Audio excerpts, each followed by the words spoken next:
Lahir di Surakarta, Jawa Tengah, 21 Juni 1961 dari pasangan Noto Miharjo dan Sujiatmi Noto Miharjo. Jokowi adalah anak pertama dari 4 bersaudara. Jokowi dibesarkan dari keluarga sederhana. Bahkan dia mengalami beberapa kali pindah rumah karena tempat tinggalnya digusur.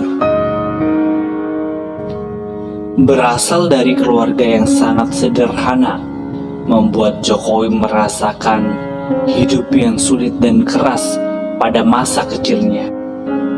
Pada saat ia duduk di Sekolah Dasar Negeri 111 Tirtoyoso, Surakarta, Jokowi telah menjadi seorang kuli panggul, ojek payung, dan pedagang.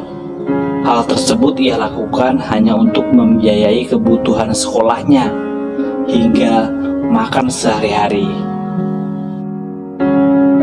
Pada usia 12 tahun, Jokowi memutuskan untuk bekerja di perusahaan kayu sebagai tukang gergaji. Keahlian tersebut didapatnya dari ayahnya, yaitu Noto Miharjo, yang juga berprofesi sebagai tukang kayu. Di masa kecilnya, Jokowi juga telah merasakan pahitnya penggusuran ketika rumahnya 3 kali terkena penggusuran. Setelah lulus sekolah dasar, ia masuk di SMP Negeri 1 Surakarta. Kemudian melanjutkan sekolahnya di SMA Negeri 6 Surakarta. Pada masa kuliah, Jokowi akhirnya diterima di jurusan Kehutanan Universitas Gadjah Mada. Setelah menyelesaikan kuliahnya pada tahun 1985, Jokowi akhirnya menikahi pujaan hatinya, Iriana, pada tanggal 24 Desember 1986 di kota Solo, yang kemudian memberinya 3 orang anak bernama Gibran Rakabuming, Kaisang Pangarep, dan Kahiyang Ayu. Di tahun yang sama, Jokowi pun merantau ke Aceh untuk mencari pekerjaan. Di sana ia bekerja di salah satu BUMN, PT Kertas Kraf Aceh. Namun karena merasa tidak betah, akhirnya ia memilih mengundurkan diri dan mencoba untuk berbisnis kayu di Solo sembari menunggu kelahiran anak pertamanya.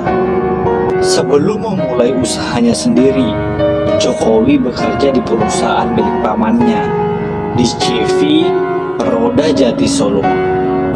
Setelah banyak pengalaman yang ia dapat dari sana, Jokowi memberanikan diri untuk membuka usaha mebel kayu sendiri pada tahun 1988 dengan membuat badan usahanya sendiri yang bernama CV Rakabu, yang terinspirasi dari nama anak pertamanya, yaitu Gibran Rakabuming.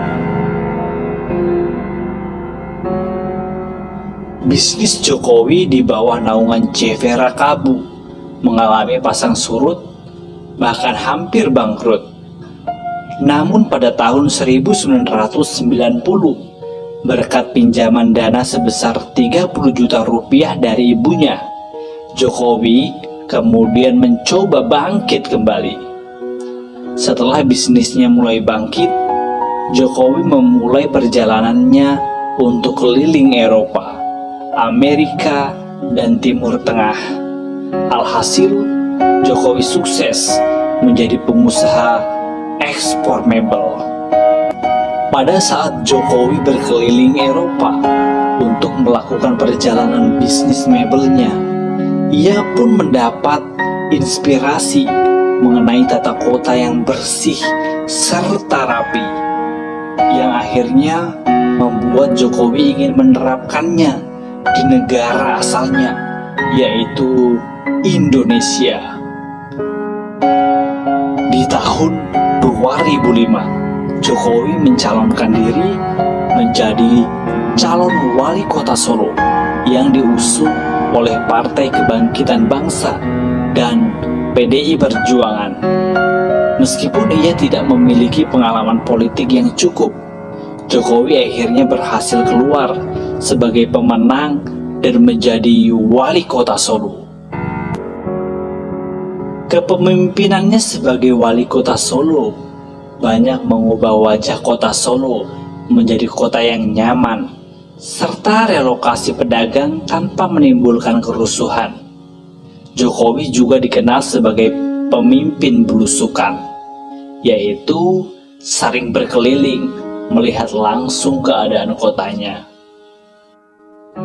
Hasil kerja yang memuaskan membuat Jokowi berhasil menjadi wali kota Solo untuk kedua kalinya pada pilkada selanjutnya di tahun 2010.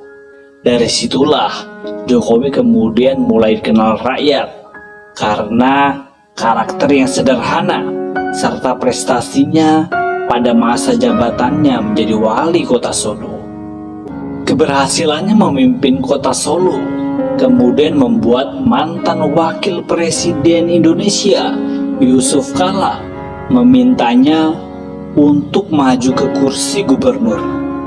Sempat menolak, Jokowi kemudian akhirnya menerima dan bergabung dengan Partai PDI Perjuangan pimpinan Megawati Soekarno Putri bersama Partai Gerindra pimpinan Prabowo Subianto.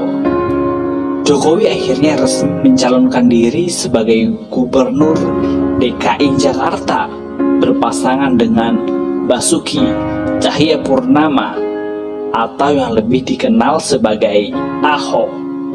Akhirnya, pilkada putaran kedua berhasil membuat Jokowi Ahok memenangkan kursi Gubernur DKI Jakarta pada tahun 2012. Di tengah masa pemerintahannya sebagai Gubernur DKI Jakarta, Jokowi kembali memberanikan diri maju sebagai calon presiden bersama Yusuf Kala sebagai wakil presiden pada tahun 2014. Yang akhirnya pada bulan Juli 2014, hasil perhitungan suara oleh KPU Indonesia menyatakan Jokowi Yusuf Kala sebagai pemenang pada pemilihan presiden tahun 2014 setelah mengeluarkan banyak kebijakan baru pasca menjadi Presiden Republik Indonesia. Banyak timbulnya pro dan kontra dari masyarakat. Namun terlepas dari banyaknya kontroversi mengenai kebijakan Presiden Joko Widodo, Jokowi merupakan sosok yang patut menjadi perhatian. Bagaimana tidak? Hanya dalam waktu kurang dari 10 tahun saja, ia berhasil mencapai puncak sebagai orang nomor 1 di Indonesia.